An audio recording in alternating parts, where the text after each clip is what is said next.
Dr. Wu watched the Indominus become irritated with its lack of success to escape. She let out a mighty roar that Dr. Wu could faintly hear even in his lab. Wu started to become bored with observing the Indominus and switched to the monitor to view the Indoraptor. He started to watch just in time. The Indoraptor was being fed, which means that Dr. Wu gets a show. The feeder carefully walked towards the cage with a bucket of meat. He opened the door of the cage very slowly, which created a very long shriek. He closed the door behind him and looked around the pack nervously. The Indoraptor was unable to be seen, but was still in the enclosure. The feeder started to sweat bullets and was beginning to hyperventilate. The feeder took a piece of meat out of the bucket and threw it on the ground. Nothing happened, and the feeder was beginning to panic even more than he was before.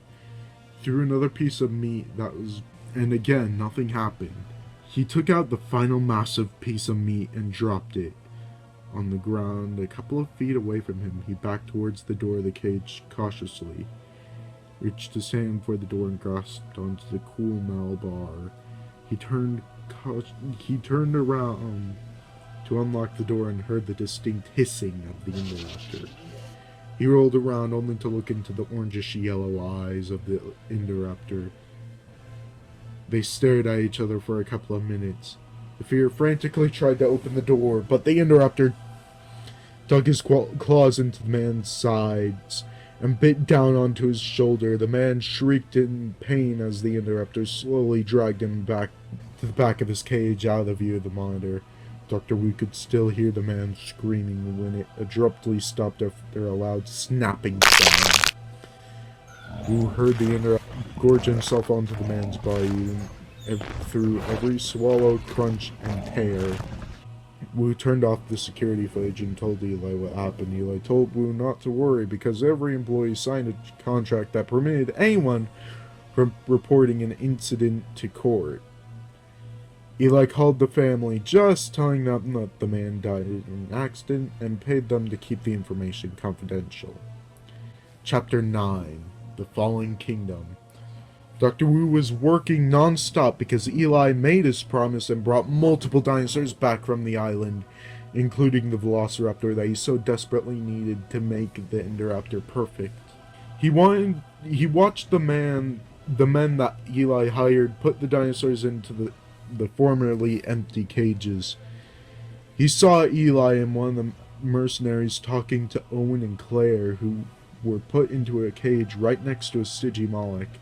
Some of the dinosaurs were put into special cages that would be transported through the elevators to where the auction for the dinosaurs was taking place. Wu looked out at all his creations out of pity, for they were nothing compared to the Indoraptor.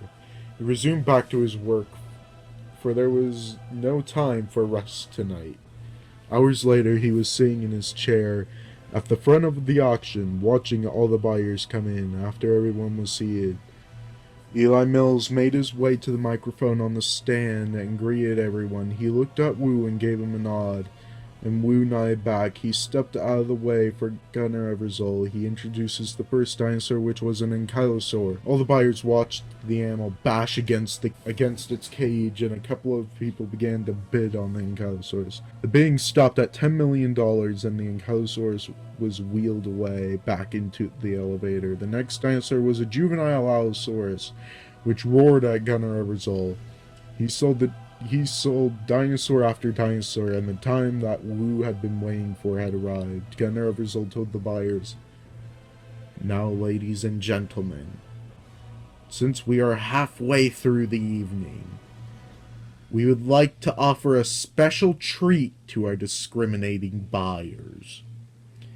We will preview a new asset that we've been developing, a creature of the future made from pieces of the past.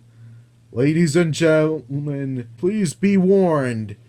This is the perfect blend of the two most dangerous creatures that ever walked the earth. We call it the Indoraptor." The elevator's doors opened dramatically, revealing Dr. Wu's creation. Many of the buyers gasped and the others looked on with interest. One of the handlers walked up to the cage and shocked the Indoraptor repeatedly, making more audience members gasp. Virgil said, "Perfect weapon for the modern age. Built for combat with tactical responses more acute than any human soldier."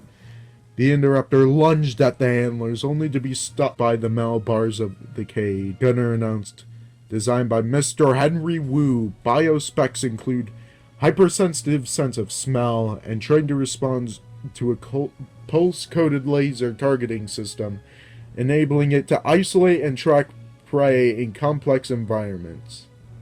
Voila! A man pointed the laser at one of the audience members, who looked confused. The Indoraptor followed the laser and locked its sights on his target. The man triggered the acoustic signal, which triggered the Indoraptor to lunge at the man, desperately wanting to kill him.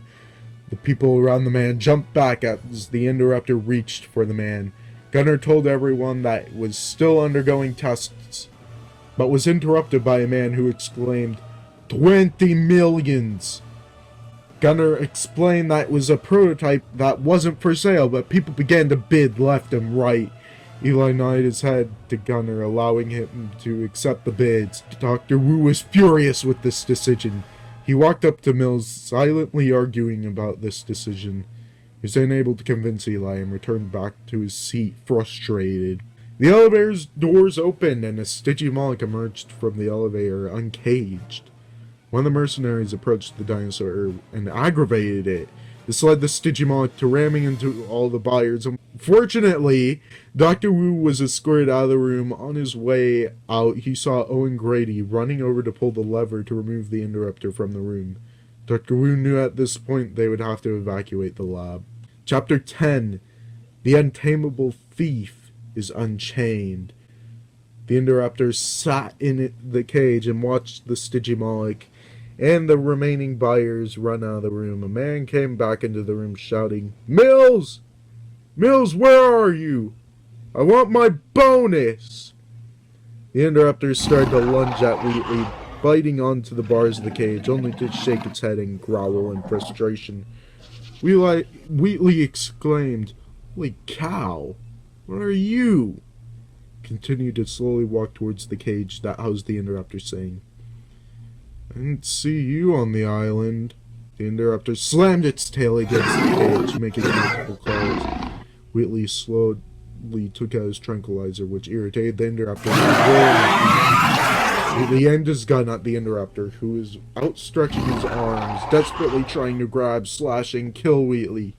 He fired 2 darts into the Indoraptor's neck. He wailed in pain and roared at Wheatley, who smoked and said, "Well, you're a tough guy." He aimed his gun a second time when, out of nowhere, the Indoraptor slammed itself onto the side of the cage, turned around, and collapsed. Wheatley was surprised and confused, but approached the cage to get his prize. He unlocked the door of the cage and cautiously stepped inside. The door closed behind Wheatley. But he did not care because he was cautiously observing the collapsed Indoraptor. He crawled over the Indoraptor's body to get a tooth, saying, "Look at you. You're some kind of hot rod. Very pretty teeth." He pulled out his pliers and leaned down towards the jaws of the Indoraptor, saying, "This will make a perfect centerpiece for my necklace." He began to pull at one of the teeth, seeing no give in the tooth. He felt like something was behind him and whirled around to see nothing. He looked back at the Indoraptor's head in confusion and resumed prying at the tooth. Grunting open wide, Wheatley felt like he saw something moving behind him again and looked back. The Indoraptor lunged up and bit onto Wheatley's arm, lifting Wheatley's entire body off the ground. Wheatley screamed in pain, and the Indoraptor grabbed onto his legs and chomped off his arm and began to swallow it whole. Wheatley was collapsed on the ground, gasping. He scrooched to the back of the cage, and the Indoraptor leaned down, glaring at him with his piercing yellow eyes. The Indoraptor pressed his nose up to Wheatley, who started to cry.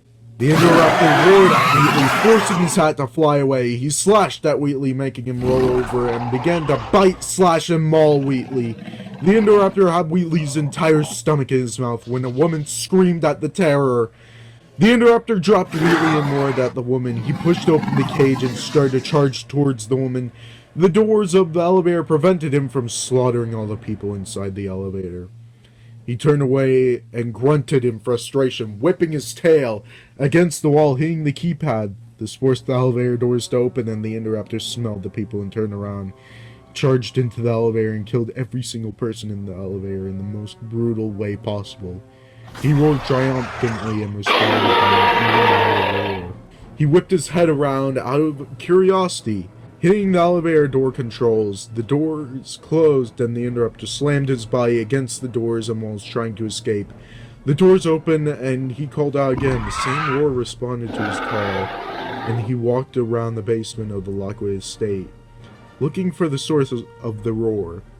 He approached a long dark hallway, which the roars echoed loudly from. He walked towards the cage where the roars were the loudest and heard. He approached the cage that housed the Indominus Rex. Chapter 11. The Untamable Queen meets the Untamable Feet. The Indoraptor and the Indominus were communicating with each other to figure out a plan for both to escape the estate. A guard came around the corner to see the Indoraptor talking with the Indominus Rex. He gasped, giving away his position, and both dinosaur hybrids looked at him menacingly. The Indoraptor charged the man, who started to fire his gun at the Indoraptor, which proved to be very ineffective. The Indoraptor sank his teeth and claws into the man, who was screaming in pain. Finally, the Indoraptor bit onto the man's throat, suffocating him. He let go of the body and turned back to the Indominus and dislodged the bullets that were shot at him. He resumed to start talking with the Indominus when more mercenaries came around the corner, guns at the ready. The Indoraptor whirled around and snarled at the men. They started to shoot at the Indoraptor, who just charged at the men, absorbing the bullets. He slashed and bit at the soldiers. This caused one of the men to start randomly shooting in the air. One of the bullets hit the keypad on the wall, and an alarm went off with red lights illuminating the hallway. The gate of the Indominus's paddock rose, and the Indominus stepped out into the hallway. She gave a mighty roar, and the remaining men looked on in terror. They all started to run away, and the Indominus and the Indoraptor began to chase them. They separated so that the Indominus could kill everything that was in the larger rooms, while the Indoraptor could go into the smaller rooms. He ran towards a group of people and scooped up one man, killing him and taking his body into the museum. He began to devour the body of the man, but could smell more prey. He walked around a Triceratops skull where the scent was strongest. The radio went off, revealing Claire, Owen, and Maisie. The Indoraptor roared at the three people and began to chase them, as he got his head temporarily stuck between some metal bars, but broke out of them as if they were made of toothpicks. He continued to smell the group of people, but could not find them. He walked around the museum knowing that they still had to be in that area. His ability to sense thermal radiation allowed him to find the group of people behind the display. He roared and burst through the glass. A log and a metal beam fell on top of him, temporarily immobilizing him. Claire screamed in pain as the Indoraptor lodged his sickle claw into her leg. Maisie ran away, and the Indoraptor dislodged himself from the log and beam to pursue her. He ran after the little girl, smashing into a skeleton in his pursuit, and followed with a gun in hand to fend off the Indoraptor.